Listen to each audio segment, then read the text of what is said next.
Deus abençoe, podem ir lá, a professora já está aí sendo por vocês guiada. Tchau. Ruth, capítulo de número 2, nos diz assim: tinha Noemi um parente de seu marido, senhor de muitos bens, da família de Elimeleque, o qual se chamava Boaz. Ruth, a moabita, disse a Noemi: deixa-me ir ao campo e apanharei espigas atrás daquele que me favorecer. Ela lhe disse: vai, minha filha. Ela se foi, chegou ao campo e apanhava após os segadores. Por casualidade, entrou na parte que pertencia a Boaz, o qual era da família de Elimeleque.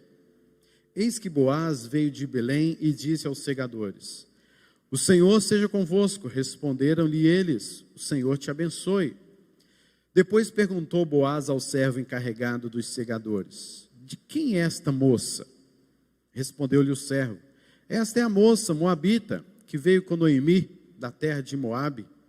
Disse-me ela: deixa-me rebuscar as espigas e ajuntá-las entre as gavelas após os segadores. Assim ela veio desde pela manhã e até agora está aqui, menos um pouco que esteve na choça.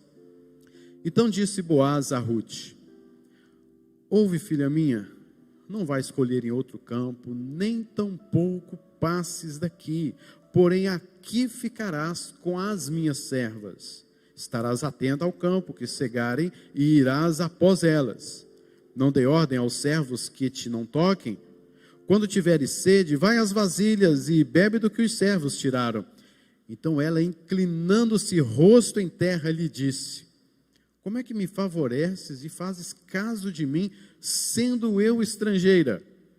Respondeu Boaz e lhe disse: bem me contaram tudo quanto fizeste à tua sogra, depois da morte de teu marido, e como deixaste a teu pai e a tua mãe, e a terra onde nasceste, e vieste para um povo que dantes não conhecias. O Senhor retribua o teu feito, e seja cumprida a tua recompensa do Senhor Deus de Israel, sobre cujas asas vieste buscar refúgio. Disse ela: tu me favoreces muito, Senhor meu, pois me consolaste e falaste ao coração da tua serva, não sendo eu nem ainda como uma das tuas servas. À hora de comer, Boaz lhe disse: achega-te para aqui, come do pão, molha no vinho o teu bocado. Ela se assentou ao lado dos segadores, e ele lhe deu grãos tostados de cereais. Ela comeu e se fartou, e ainda lhe sobejou. Levantando-se era para rebuscar, Boaz deu ordem aos seus servos, dizendo: até entre as gavelas deixai-a colher, e não a censureis. Tirai também dos molhos algumas espigas, e deixai-a, para que a apanhe, e não a repreendais. Esteve ela apanhando naquele campo até a tarde, debulhou o que apanhara, e foi quase um efa de cevada. Tomou, veio à cidade, e viu sua sogra o que havia apanhado. Também o que lhe sobejara, depois de fartar-se, tirou e deu à sua sogra. Então lhe disse a sogra: onde colheste hoje? Onde trabalhaste? Bendito seja aquele que te acolheu favoravelmente. E Ruth contou à sua sogra onde havia trabalhado, e disse: o nome do Senhor em cujo campo trabalhei é Boaz. Então Noemi disse à sua nora: bendito seja ele do Senhor, que ainda não tem deixado a sua benevolência, nem para com os vivos, nem para com os mortos. E disse-lhe mais Noemi: esse homem é o nosso parente chegado, e um dentre os nossos resgatadores. Continuou Ruth, a moabita: também ainda me disse: com os meus servos ficarás, até que acabem toda a cega que tenho. Disse Noemi a sua nora Ruth: bom será, filha minha, que saias com as servas dele, para que no outro campo não te molestem. Assim passou ela a companhia das servas de Boaz para colher, até que a cega da cevada e do trigo se acabou, e ficou com a sua sogra. Bonita essa história, né? Nós vamos cantar um cântico nesse instante, que fala sobre graça, fé, amor e esperança. É tudo que nós temos para viver. É o contexto de Ruth, é o contexto de Noemi e de Boaz. Preste atenção bastante neste cântico que vamos cantar nesse instante.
fé, amor e esperança. Graça, fé, amor e esperança. É tudo que eu preciso pra viver. É tudo que eu preciso pra viver, pra viver. É tudo que eu preciso pra viver.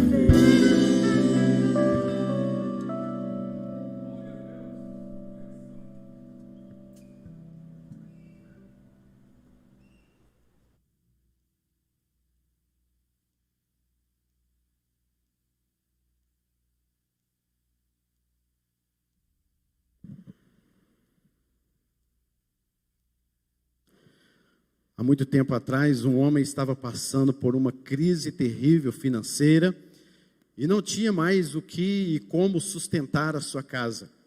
A crise não era apenas na casa dele, era num país chamado Judá, na sua capital Belém, casa de pão. E na casa de pão não havia mais pão, e ele resolveu ir para uma cidade, para um local muito distante, chamado Moabe.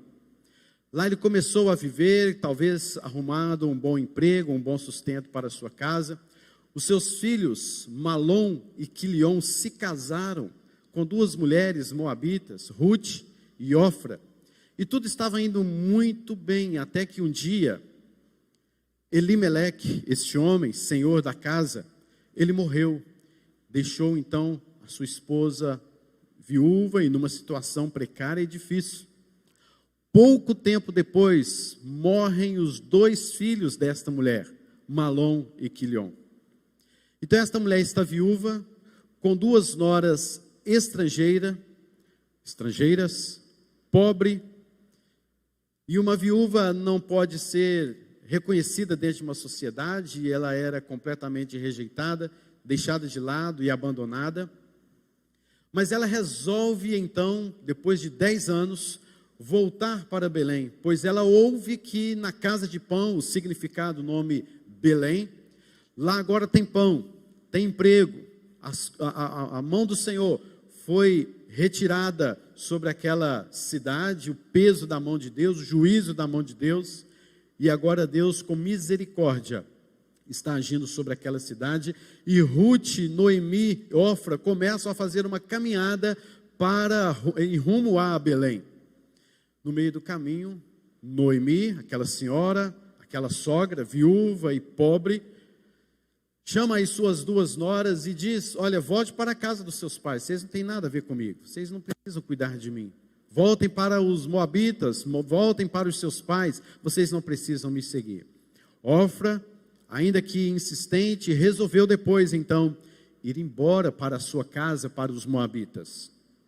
Já Ruth, a sua sogra, lhe disse: não me instes para que te deixe e me obrigue a não seguir-te, porque aonde quer que fores, irei eu, e onde quer que pousares, ali pousarei eu.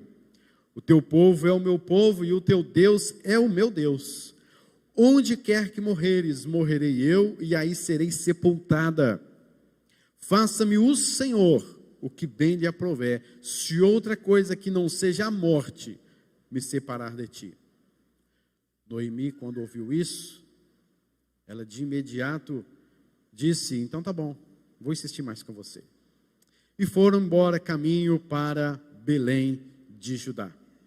Ao chegar ali próximo a Belém de Judá, as mulheres daquela cidade se comoveram por causa da situação terrível, angustiante, empobrecimento, viuvez. Aquela mulher que saiu para ter algum bem, aquela mulher com o seu marido, com os seus filhos que saíram, dizendo que Belém não poderia mais ajudá-las ou ajudá-los. Então agora volta sem absolutamente nada, sem o seu marido, sem os seus filhos, e não pode fazer absolutamente nada. E então as mulheres se comovem, e Noemi disse: não me chame mais Noemi, que quer dizer doce, suave. Me chamem agora de Mara, que quer dizer amarga. Aquela mulher está com seu coração tremendamente amargurado. E não é para menos, né, queridos? Numa situação como essa, de confiança, de novas expectativas, de que tudo vai mudar, tudo vai dar certo, tudo agora vai entrar no eixo, as coisas vão mudar. A esperança renasce no coração daquela mulher, mas quando ela vê, tudo se destrói, acaba absolutamente tudo, e não somente isso, piora ainda a situação, porque ela está viúva e sem 2 filhos. Meu Deus, que terrível. E outra coisa é que a viúva agora em Belém, no território de Judá, era mesmo que nada, tinha direito a nada. Era uma situação extremamente difícil. Não apenas isso, mas uma mulher agora acompanhada por uma nora que era estrangeira, uma mulher moabita. Se você for ver na história, os moabitas eram inimigos fiéis, do povo de Judá. Em um certo momento, lá atrás, bem atrás, nós vamos ver que quando o povo caminhava no deserto para a terra prometida, eles tinham que passar no meio de Moabe. E alguns homens foram até os líderes, os governantes de Moabe, e falaram assim: deixa a gente passar aqui, nós não vamos beber nenhuma água do poço de vocês, nós não vamos roubar ou pegar algum bicho de vocês, nós não vamos fazer nada, nós só vamos passar porque o caminho é mais curto. Os moabitas disseram: aqui não, aqui vocês não passam. Eles tiveram que dar uma volta tremenda, e não apenas isso, como também foram enviados alguns homens para perseguirem, para maltratar o povo de Israel lá no deserto, porque não deixaram passar no meio da sua cidade. Então os moabitas não eram bem quistos, nem bem-vindos no meio de Judá, e esta Noemi está com uma nora que insistiu em estar com ela, até que ela morra, e mesmo que ela morresse, ela continuaria ali, até que ela fosse sepultada no mesmo lugar que a sua sogra. E Ruth tem esta imagem, esta visão nova de um Deus todo-poderoso, que estava agindo, que agiu na vida de sua sogra Noemi. E ela vai, e elas chegam ali naquela cidade, e Noemi apenas murmurando, dizendo que o Senhor, o meu Deus, Todo-Poderoso, me tem dado grande amargura. O Senhor se manifestou contra mim, o Todo-Poderoso me tem afligido, o Todo-Poderoso se tornou meu inimigo. Disse Noemi às suas mulheres e a Ruth. Que desgraça, que tristeza na vida desta mulher. Quem não estaria assim? Quem não estaria com o coração amargo uma hora dessa? Triste, talvez revoltante, talvez rebelde, talvez dizendo: eu não quero mais esse Deus, talvez duvidando de todas as promessas que Deus havia feito, talvez desconfiando, talvez questionando muitas coisas do que Deus prometeu e fez lá atrás. E ela poderia ter pensado: Deus foi fiel com o nosso povo lá atrás, lá no deserto, na saída do Egito. Agora Deus se esqueceu absoluta e completamente de mim. Capítulo de número 2 é um novo capítulo. O capítulo de número 2, querido, o capítulo de número 1 fala sobre essas idas e vindas. O segundo capítulo trata mais sobre o que fazer quando nada está dando certo. O primeiro trata, como nós já vimos, de expectativas de uma nova vida, e agora tremenda frustração e desesperança. O segundo capítulo que nós lemos trata de esperança, graça, fé, amor, um novo começo na vida.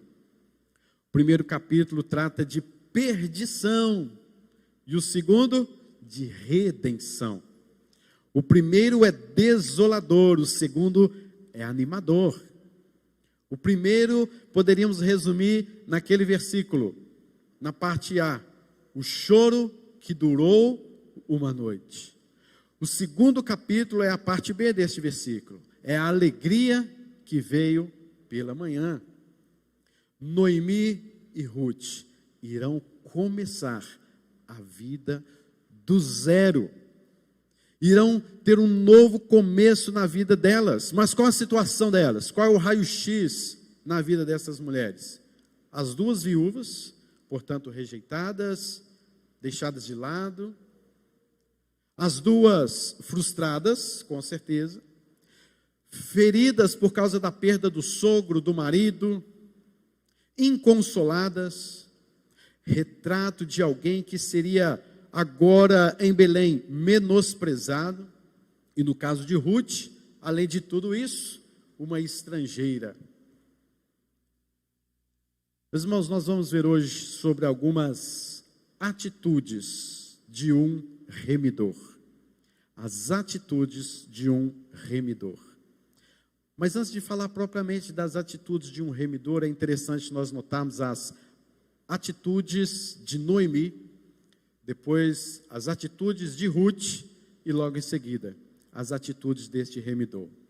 Quais foram as atitudes de Noemi quando as coisas começaram a clarear na vida dela? Primeira coisa, queridos, ela deixa de murmurar e bendiz o acolhimento favorável do remidor de um homem chamado Boaz. O versículo 2, 19, nos diz exatamente assim: então lhe disse a sogra: onde colheste, onde trabalhaste, bendito seja aquele que acolheu favoravelmente. Ela então agora está reconhecendo que Deus não é o seu inimigo como ela havia pensado, que por mais que Deus lhe tinha dado amargura, o Senhor Deus ainda era com ela. Ela deixa de murmurar e ela começa a bendizer com os seus lábios. Meus irmãos, toda murmuração tem a sua raiz na ignorância quanto ao agir de Deus em nossa vida. Já parou para pensar nisso? Nós murmuramos, nós falamos coisas porque muitas vezes ignoramos a forma como Deus está agindo ou agirá na nossa vida. E o fato então de não conhecermos os propósitos do Senhor, nós começamos, mas como é que vai ser isso? Eu agora quero ver o que vai dar, porque agora ninguém está ao meu favor, porque isso aconteceu, olha o que vai acontecer agora eu quero ver, agora eu quero ver quem é que vai fazer isso, porque... E por aí se vai. E a gente murmura, e Deus lá agindo, e Deus fazendo a sua obra, e nós aqui, ignorando os seus feitos e murmurando. Vem me dizer que você não é um murmurador. Todos nós murmuramos, todos nós criticamos, e você pode ter certeza, quando você murmura, você está ignorando o agir de Deus na sua vida. Você não sabe como Ele está agindo, eu também não sei. Mas uma coisa é fato, as nossas murmurações têm raízes exatamente quando nós ignoramos esse agir de Deus. Para deixarmos de murmurar, queridos, é necessário então mudar o nosso foco daquilo que achamos como deve ser para aquilo que Deus é poderoso para fazer. É deixar de lado aquilo que nós achamos, eu acho que é assim, eu acho que é desse jeito. Deixe essa visão de lado e foque os seus olhos, o seu coração naquilo que Deus é poderoso para fazer. É necessário, queridos, então aprendermos a descansar em Deus, a esperar em Deus. E nós muitas vezes esperamos em Deus, descansamos em Deus, murmurando. Aprendamos a descansar e a esperar. Lamentações 3, 26. Um versículo muito abençoado, como toda a Bíblia, claro, né? Mas para esse contexto diz assim: bom é aguardar a salvação do Senhor, e isso em silêncio. Bom é aguardar a salvação do Senhor, e isso em silêncio.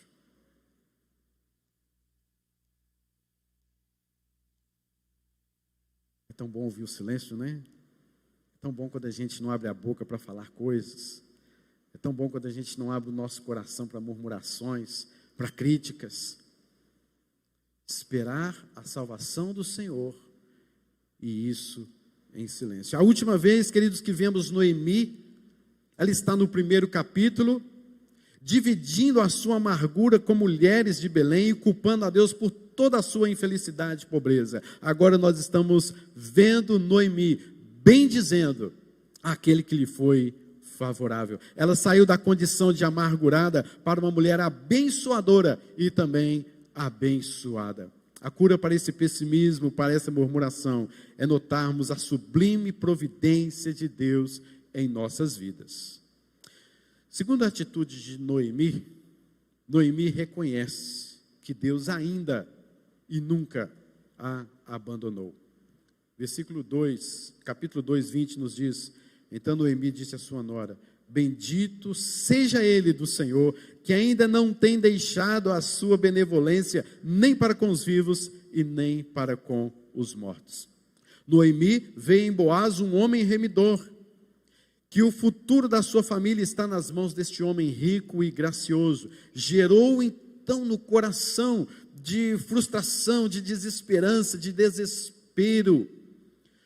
Fluiu aqui alguma raiz, alguma luz que lhe trouxesse esperança. Sabe por quê? Noemi estava com a sua mente, de uma certa forma, ligada à lei, lá em Levítico.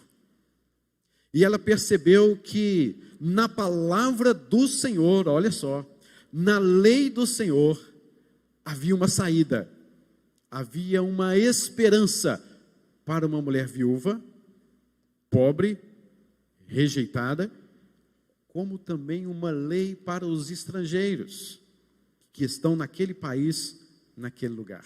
Ela lembrou-se da palavra do Senhor. Queridos, nada melhor do que quando estamos num desespero total, perdidos, num quebra-cabeça onde não achamos as peças. Melhor coisa, queridos, é lembrarmos da palavra do Senhor, da lei do Senhor, e meditarmos nela e confiarmos nela. E foi isso que Noemi fez naquele instante. Em Levítico 25, 47 a 49, resumidamente, nos diz: se alguém ficou pobre e vender-se ao peregrino, ao estrangeiro, ou a alguém da família do estrangeiro, então haverá um resgate. Olha onde Noemi foi com a sua consciência, com a sua mente. Haverá um resgate, haverá uma saída, haverá uma esperança. Pode ser um tio, um primo, um parente da sua família. Há então duas coisas aqui fundamentais para entendermos melhor ainda mais essa história, que é a chamada lei do levirato. Levir, com um R no final, na palavra de Deus poderíamos traduzir como um cunhado, ou como um parente próximo. O que significa a lei do levirato? Meus irmãos, se um homem morrer sem deixar filhos, que é o caso que a gente está vendo aqui de Ruth, é o caso que ela morreu, seu marido morreu e ela está sem filhos. Se um homem morrer sem deixar filhos, o irmão ou parente mais próximo poderia se casar com a viúva e ter filhos com ela. Nesse caso, o parente mais próximo era quem? Boaz. Olha onde esta mulher foi parar naquele dia para colher espigas. E tinha uma outra lei também, a lei do remidor, que a palavra é Goel, que era um parente apto financeiramente para resgatar e restaurar os direitos perdidos por uma pessoa próxima. Noemi traz isso no seu coração. Dentro da lei de Deus, dentro da palavra de Deus, dentro da lei do povo de Israel, o povo do Senhor, havia sim uma saída. E quando você percebe que Ruth vai para o campo e ela volta, diz o texto, que por casualidade ela entrou no campo de Boaz. Tinha, queridos, vários campos, haviam várias fazendas, haviam vários fazendeiros.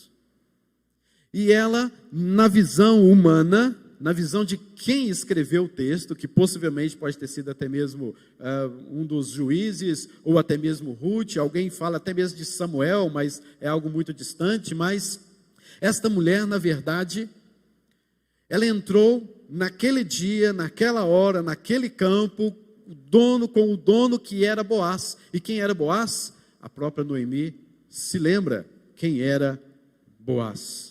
Esse homem é nosso parente chegado e é um dentre os nossos resgatadores. Queridos, dentro de milhões de possibilidades, essa seria 0,0000000,1 para ela entrar nesse campo, desse homem chamado Boaz, e que Noemi, sua sogra, se lembra que era seu parente. E a lei lhe dava a saída para ela, diante de toda essa situação, diante de toda essa desgraça. Mas quais foram as atitudes de Ruth? Ruth era uma mulher de grande iniciativa. Olha o capítulo 2, versículo 2. Deixai-me ir ao campo. Ela se submete à sua sogra e diz, deixai-me ir ao campo. O que Ruth nunca tinha feito em Moabe, ela se dispôs agora a fazer em Belém, e isso de forma voluntária. Como Moabe foi refúgio, poderia nessa cidade ter muita coisa boa. Moabe foi refúgio para a família de Elimeleque. Quer dizer que lá tinha coisa boa, não é verdade? Ruth era de lá. Mas Ruth, ela deixou seus pais, a sua terra, e veio para Belém, e ela foi fazer coisas que ela nunca tinha feito em Moabe. Ela teve que, numa situação da nossa sociedade, ela teve que se rebaixar, ela teve que sair do pedestal, mas ela teve iniciativa. Há pessoas, queridos, que mesmo quando a situação muda em sua vida, não deixam o seu patamar, continuam investindo no seu orgulho, não desce do pedestal, querem continuar do mesmo jeito, do mesmo nível, porque ela tem que dar resposta à sociedade. Eu tenho um nível assim e não admito que meu nível caia. Mas, irmãos, que orgulho diabólico é esse? Você é gente como qualquer outro. Você veio ao mundo nu e voltará para o mundo nu, sem nada, absolutamente nada. Sairá deste mundo nu. Não vai levar absolutamente nada, mas a gente tem que dar uma resposta à sociedade. A gente tem que dizer que as coisas, eu tenho que continuar andando do jeito que eu sou. Eu não posso fazer isso, eu não posso trabalhar desse jeito, porque o meu nível é outro. Coisa mais antibíblica. Ruth, que nunca precisou disso, agora ela vai recolher espigas. Uma mulher de iniciativa. Deixa-me ir ao campo. Será que você tem dito isso hoje na sua vida? Quais os problemas que você tem enfrentado, que tem talvez tirado você de um certo conforto? Você tem dito, vou ao campo, vou pelejar, vou fazer algo, não posso ficar parado do jeito que eu estou. Mas uma segunda atitude de Ruth é uma mulher sem medo de correr riscos, porque ela estava no meio de homens e os fazendeiros iriam estar ali, ou os segadores também iriam estar ali. Queridos, era tempo dos juízes, lembremos sempre disso, no primeiro capítulo nos fala. Tempo dos juízes, estas leis, porque havia aquela lei de que qualquer espiga, que no momento de serem colhidas, elas caírem ao chão, os segadores não deveriam pegar. Os pobres deveriam ir lá e colher. E também toda a plantação que fizesse confronto com algum outro terreno, com alguma outra fazenda, aquela última plantação, aquela última árvore que deu o seu fruto, sua última plantação, a sua última fileira, eles também não colhiam, deixavam para os pobres, e iriam ali e pegar. Mas era a época dos juízes. E nessa época dos juízes, os segadores não davam liberdade não. Os segadores diziam, some daqui, você não vai pegar isso aqui não. Eu não quero você nem perto aqui da nossa fazenda. Deixar cair alguma espiga para o pobre pegar, se cair, vai lá e pega, coloca no seu molho e vai embora. Ninguém pega fruta aqui, ninguém colhe espigas aqui. Mas era lei, mas era a época dos juízes, de terrível corrupção e rejeição. E Ruth vai ao campo e ela corre riscos, mas ela está ali colhendo, e ela não teve mais a sua mente voltada ao pessimismo de sua sogra, como ela ouvia nos últimos dias, mas ela está ali, querido, submissa, correndo risco, com homens ali, ao seu redor, que poderia abusar dela. Isso não é coisa do nosso tempo somente não, queridos, era tempo daquela época, era coisa também daquela época, em que as pessoas, os homens também abusavam de mulheres, era a época dos juízes, lembrem sempre disso, momento de intensa corrupção. O próprio Boaz, mais à frente, vai falar com Ruth, fique aqui porque eu confio nos meus segadores. Chega para os seus servos, os segadores, e fala assim: ninguém encosta em Ruth. Olha que coisa boa, né? Que proteção esse Boaz está dando a esta mulher.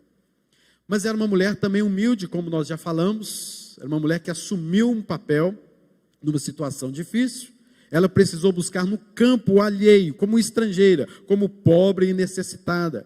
A Bíblia, queridos, nos diz: Deus resiste aos soberbos, mas exalta os humildes. Quarto lugar, é uma mulher que sabia expressar gratidão. Olha o que esta mulher fala, queridos, no capítulo número 2, versículo 10. É lindo este versículo, que fala assim: ela se inclinou, rosto em terra, e disse: como que é que me favoreces e fazes casos de mim, sendo eu estrangeira? Olha que gratidão no coração desta mulher quanto a Boaz. Como é que me favoreces e fazes caso de mim, sendo eu estrangeira?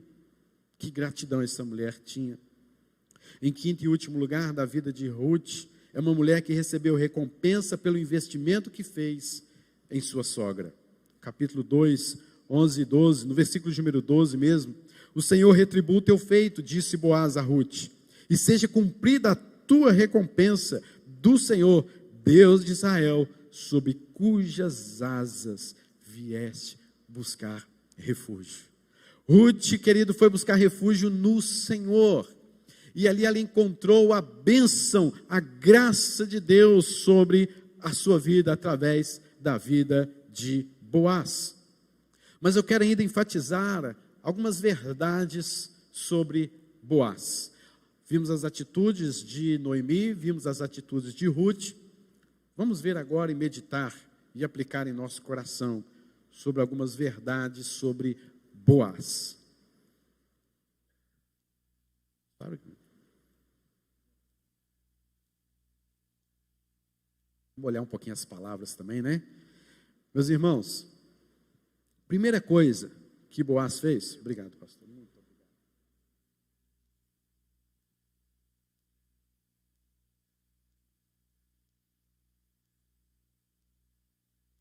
Primeiro lugar que a gente vê que Boaz foi um rico remidor.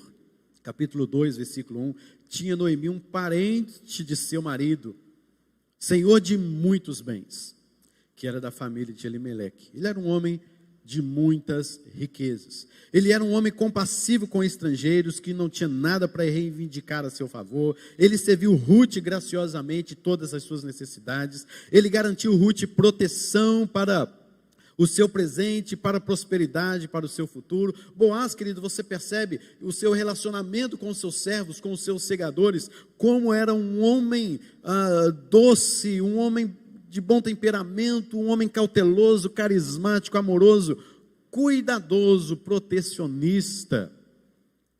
Segundo lugar, Boaz era então um homem de qualidade muito especiais. Quais são essas qualidades então de Boaz? Boaz é um homem, em primeiro lugar, que oferece graça. Boaz é um homem que oferece graça. Versículos 8, 9 e 10. Então disse Boaz a Ruth: ouve, filha minha, não vás colher em outro campo, nem tampouco passes daqui, porém aqui ficarás com as minhas servas. Estarás atenta ao campo que cegarem e irás após elas. Não dei ordem aos servos que não te toquem. Quando tiveres sede, vai às vasilhas, bebe do que os seus servos tiraram. Então ela, inclinando-se, rosto em terra, lhe disse: como é que me favoreces e fazes casos de mim, sendo eu estrangeira? Ele ofereceu graça a uma estrangeira. É lógico que Boaz, nos versículos anteriores, ele ouviu dizer sobre a história de Ruth, como ela tratou a sua sogra, como ela deixou o seu país, os seus pais, e agora Boaz está de frente dela, e Boaz lhe favorece graciosamente. E Ruth procurava alguém que lhe mostrasse graça. Graça, queridos, graça é tudo o que eu preciso para viver. Graça é um favor concedido a alguém que não o merece e que não tem como obtê-lo pelo seu próprio esforço. Graça é receber tudo quando não se tem nada para dar em troca. Graça é o amor que paga o preço para ajudar alguém que não merece. E Ruth não poderia reivindicar qualquer coisa a quem quer que fosse. Viúva, pobre, estrangeira, ia reivindicar o quê? Ia pedir a seu favor o quê? E Boaz é um homem que ofereceu graça a esta mulher. Favor imerecido. Alguém que de fato não merece, mas precisa. E com o seu próprio esforço não pode reivindicar absolutamente nada. Em segundo lugar, Boaz é um homem que oferece provisão.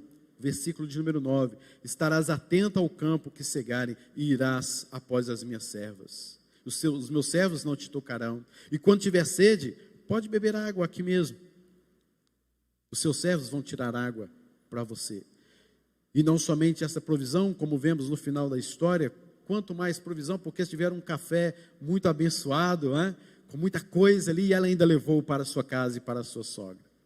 Boaz também é um homem que, em terceiro lugar, oferece não somente a provisão, mas a proteção. Não dei ordem aos meus servos que não te toquem. Olha que homem cuidadoso, olha a visão deste homem.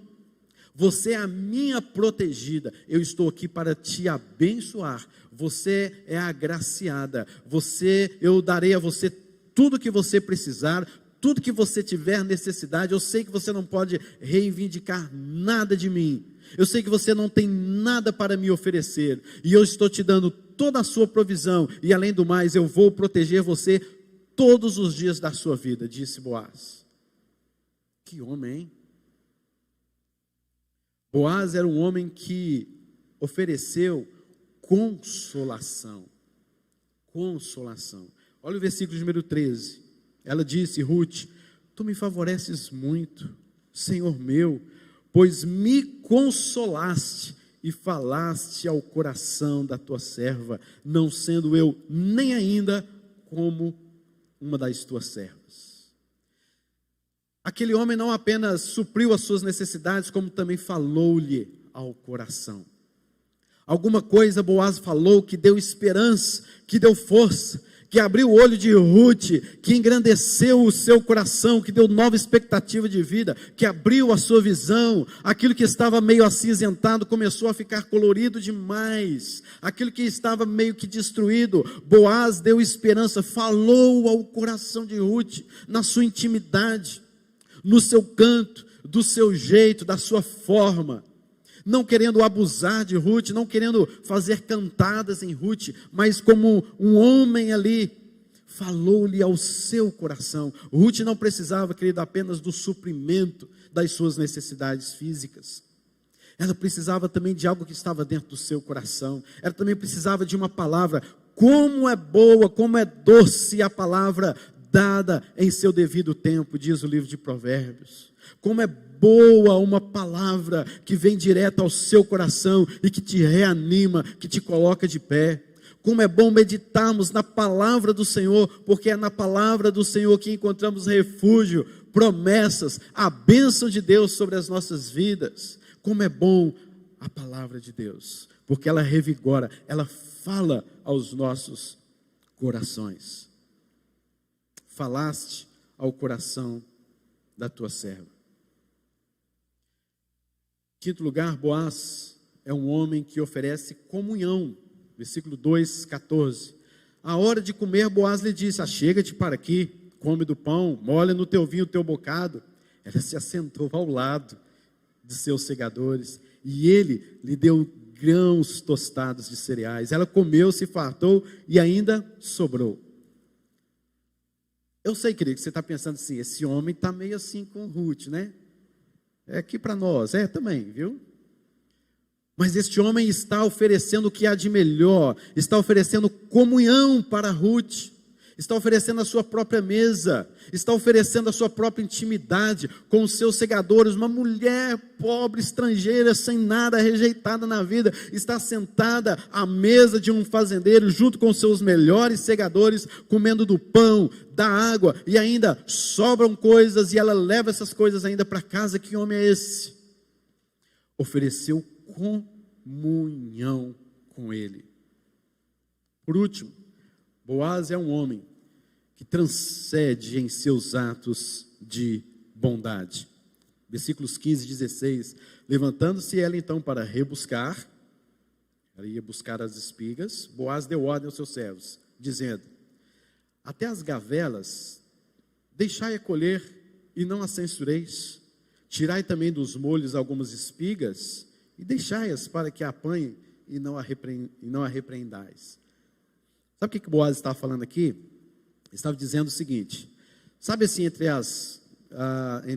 as gavelas, quando você colhe ali, fica ali um amontoado de espigas, vocês vão deixar colher e vocês não vão censurar, vocês não vão fazer com que ela, olha, saia daqui, como era costume de alguns lugares na época dos juízes.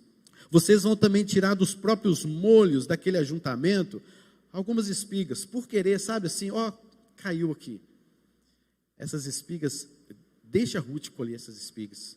Deixa uma, duas, três, quando for, deixa algumas cair, porque também na lei era assim, você ajuntava. Mais tarde iriam colher todos aqueles molhos. Mas se houvesse espigas caídas, separadas entre um molho e outro, era para deixar.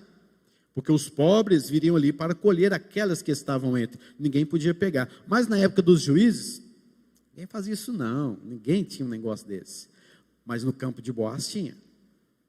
Ninguém tinha essa coisa de poder entrar nos campos para colher os frutos. Mas no campo de Boaz tinha.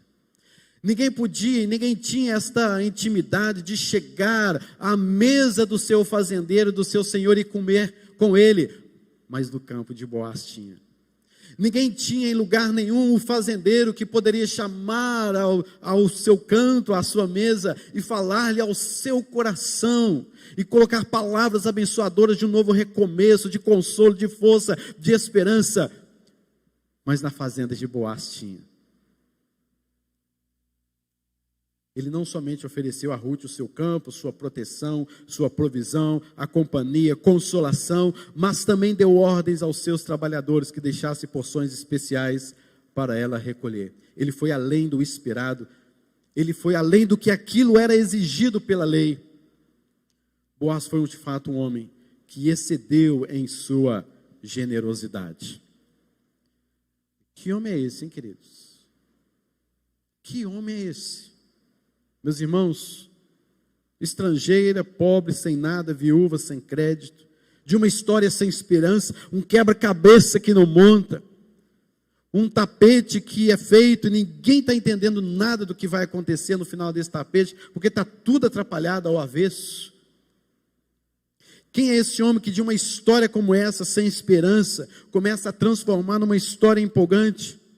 Ruth, queridos, estava perdida e ela foi achada.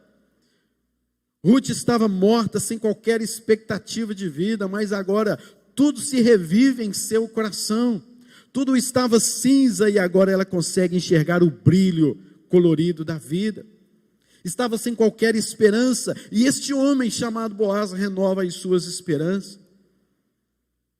Este homem não levanta qualquer suspeita, este homem não puxa a ficha de Ruth, este homem não julga Ruth, este homem não traz palavras amedrontadoras, este homem não pergunta absolutamente nada sobre o passado de Ruth, este homem não a acusa, porque afinal de contas era uma moabita, era uma estrangeira, este homem não a resiste, não a rejeita, apesar de ser quem era este homem, não coloca sobre os ombros de Ruth peso a mais. Você é moabita, eu vou colocar um peso a mais sobre os seus ombros. Ele não a condena, mas o seu propósito era de se aproximar dela e ser o seu remidor, e ser o seu redentor, e ser o seu salvador. Meus irmãos, essa história, eu sei que você está pensando, eu sei que está passando na sua mente, essa história não é apenas de um homem chamado Boaz. Essa é a história de Cristo Jesus nas nossas vidas. É a história de Cristo Jesus na sua vida.